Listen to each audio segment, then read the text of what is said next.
start with the opening statement from the coach, and then we'll take questions. As far as the game is concerned, it was the second game in a row that we've started off very, very slow. I had to get into a catch-up mode. Obviously, when you're playing good football teams, that's never a good recipe for success.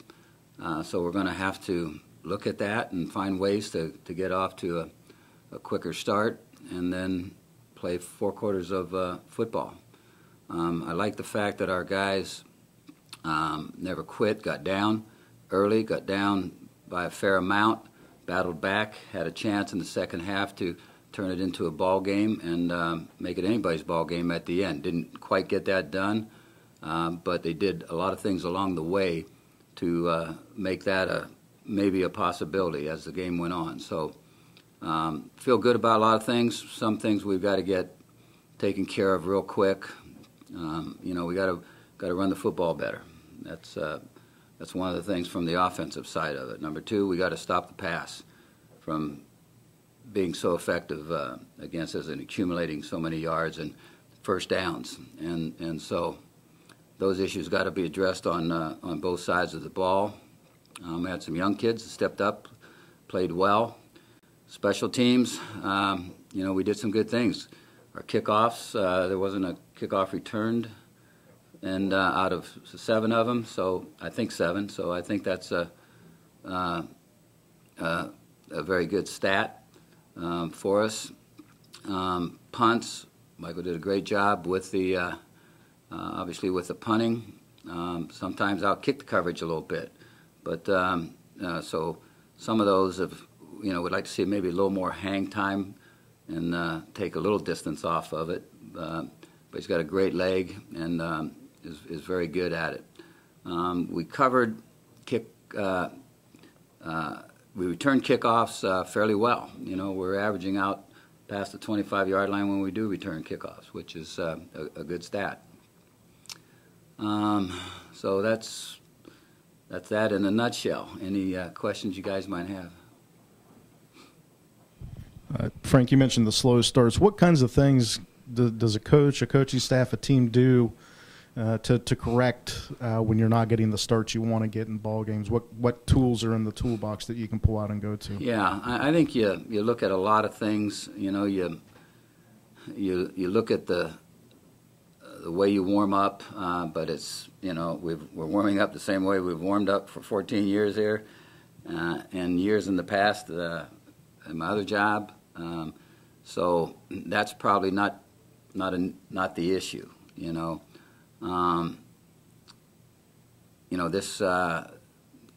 This was a road game. The other one was a home game. So, it's hard to pin something down there. We just got to talk to our team, I think, about it, identify what has happened in the first 2 games, and then try to gather some energy and excitement and confidence to get off to a great start. And that's the plan that I think is probably what we're going to try, and just see how that goes.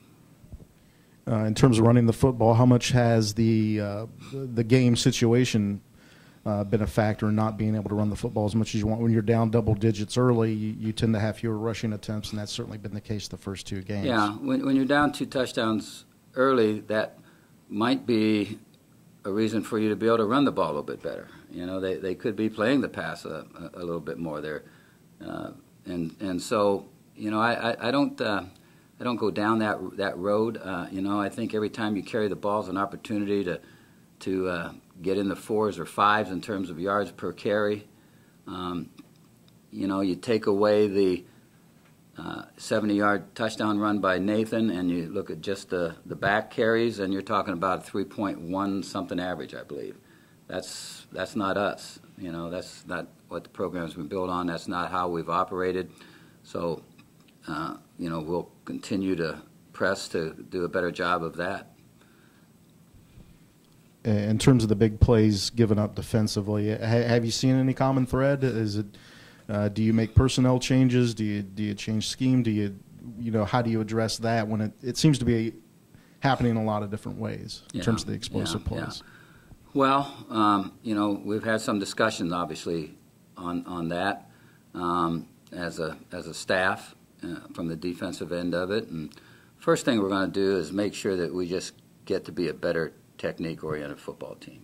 Some of the things that are happening is just bad technique.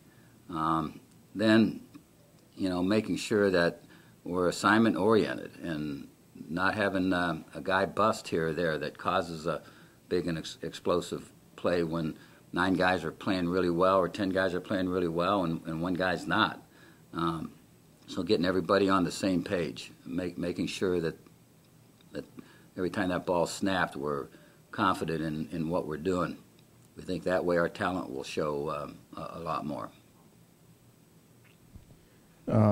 I'm hogging the mic here, but I did want to get your first thoughts on Cincinnati. They appear to be a very physical, uber strong team up front on both lines of scrimmage, and I suppose that'll be the biggest challenge in on field in facing the Bearcats on Saturday. Yeah, they've got a really good football team. As you look at them, they're 3-0.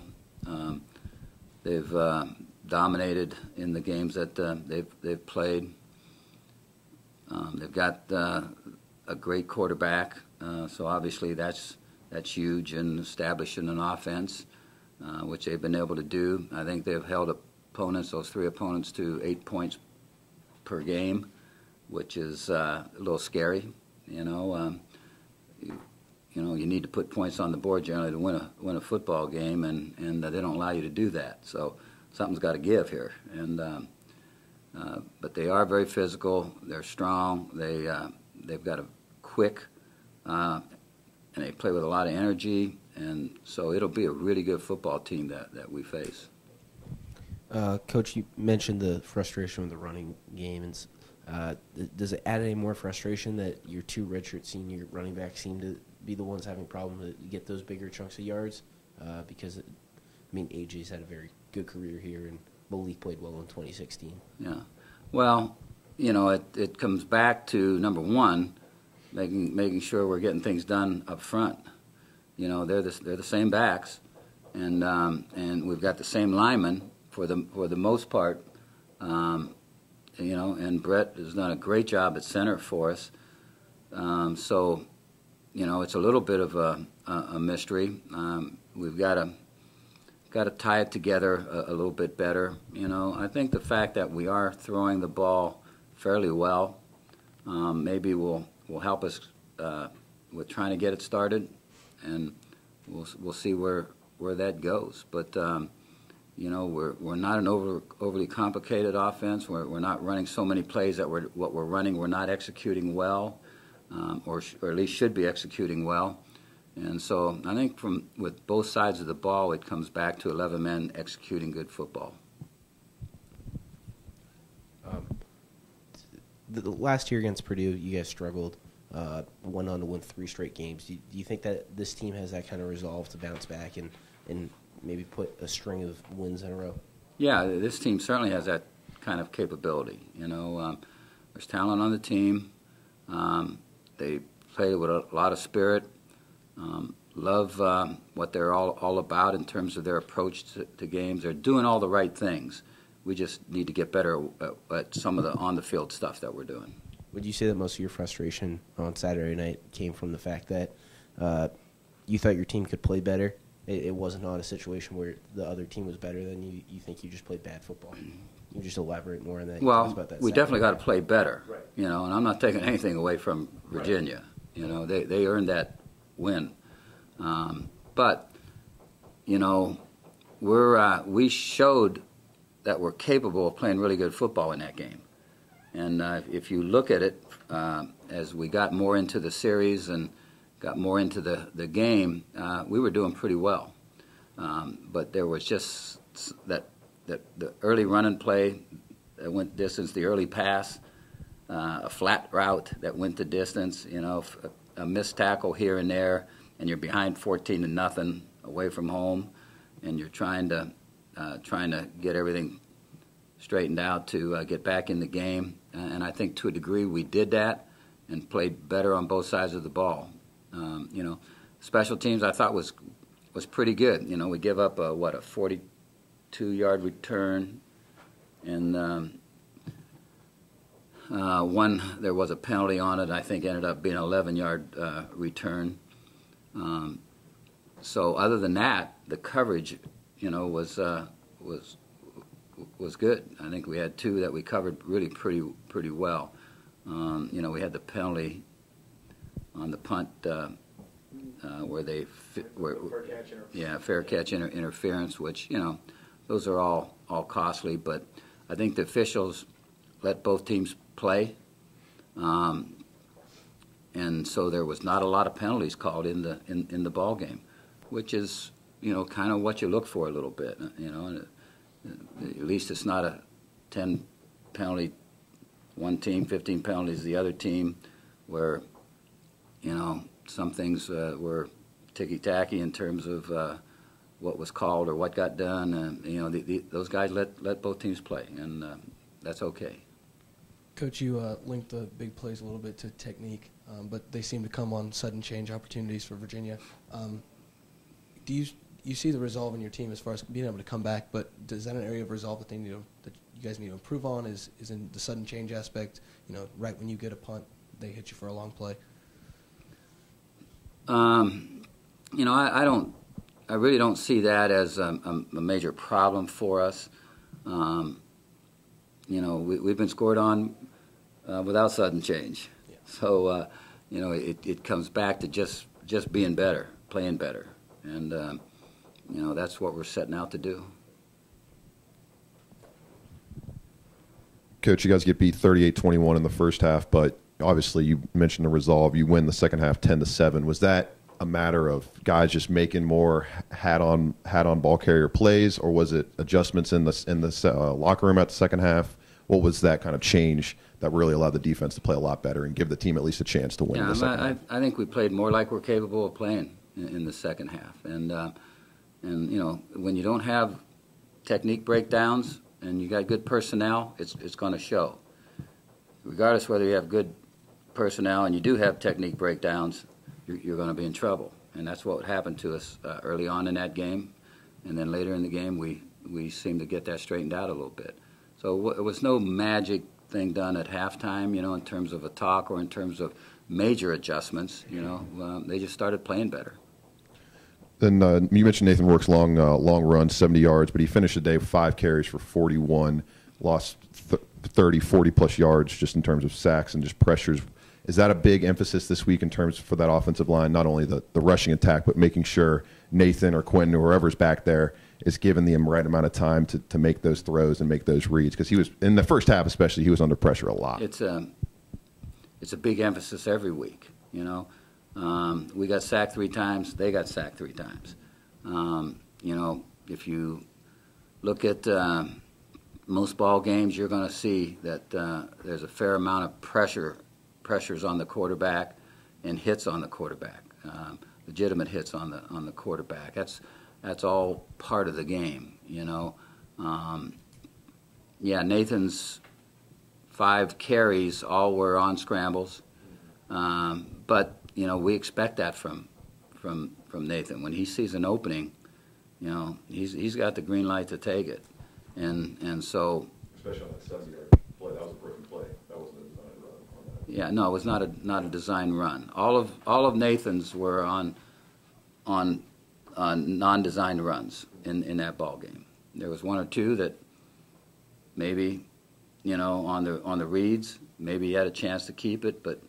When you're in the shoes of the quarterback and you're out there, and there's a lot of things that he's trying to do well, and generally makes really good decisions on those things. And I'm not saying he made bad decisions on them, because I could see where it could have gone either way. Coach maybe gets lost up in the shuffle, but Devon Kingsman playing a lot at long snapper for you guys in games. Can you comment on the starting guy there? Yeah. Jake Hale's listed as number 1 on the depth chart. Yeah, well, Jake, was a little inconsistent as he came through fall camp and as we got into the season a little bit, and that was the whole thing about the change. King was great, he He's been able to fire them back. He had one in the game that was a little high that Michael was able to pull down and get it off without a problem. He's got pretty good speed to cover. You know, we got to make sure that when he's covering, that he's, you know, getting where he needs to get and getting there with speed and then finishing it off. He's a former wrestler. You know, you don't have to wrestle every guy on your way down, so I think he'll improve in that area. So it's not a situation where Jake is hurt or redshirting this year? No. Okay. Coach, without a little bit of knowledge on previous recruiting battles, if any, with Cincinnati, does coaching staff put a little bit of extra emphasis on this game, just as far as, like, you know, if they're an in-state rival, you probably go up against them in various recruiting decisions from time to time? Yeah. You know, we don't put more emphasis on this game than the other games. They're all important to us. We recruit nationwide. That was on ESPN too. So, you know, you're seen around the country. So you want to play well because of recruiting, obviously. I mean, there's a lot of things ahead of recruiting that you want to play well for. But, you know, in playing well, you know, that's generally a plus in recruiting. But, you know, as far as battling for the title of the best team in the state or what have you, we just want to be the best football team we can be. And we'll see how everything plays out when we're able to do that. Javon Hagan, you know, basically missed a month of practice. How did he look going at game speed without much of a camp to speak of? Pretty good, but he will play better. But I thought he had a good game. You know, he supported on the run really very well, tackled pretty well. You know, he wasn't perfect in the game, but for missing a lot of practice time and missing the first game, I thought he did pretty well. Asked you about this on Saturday, but the new linebacker alignment, did you find anything specific with that personnel grouping when you guys went back and diagnosed film? Did it work? Did it not work? Is it something we're going to continue to see? You know, as the game went on, guys went back to their original positions, and so I'll never say never on that. But Dorsett had a pretty good game, and so that will mean something to us. You know, his first game there was not a lot of involvement by him, and he got much more aggressive in this game, and was around the ball a lot, and so, you know, if he continues to play like that, he should be on the field. And do you have any comment about Nayland Yates' status with your club right now? No, not really. Wait and see how that all plays out. Anything else? Mm-hmm. One more.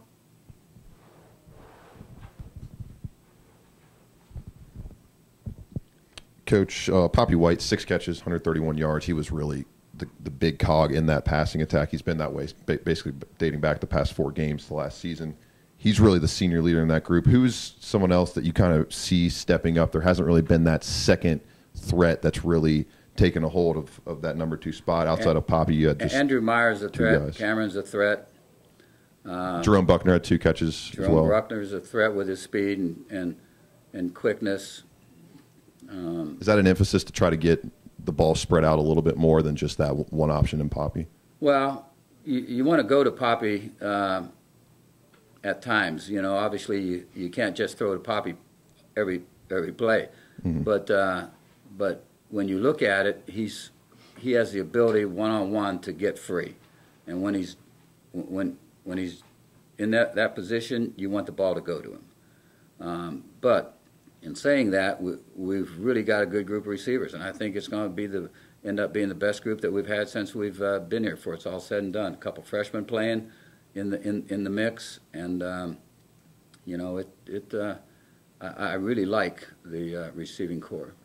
Last question. You guys still won the turnover battle in this game, 3-2. So put you +5 on the season so far, and it doesn't really feel like you guys have played through 2 games a complete game as a ball club. Mm-hmm. So does that give you kind of confidence heading into this game against UC, who on paper looks really daunting, but you guys have been able to turn the football over, and you're still waiting to get that complete 3 phases of the game together? Well, yeah, we've done a pretty good job in producing turnovers and taking care of the ball.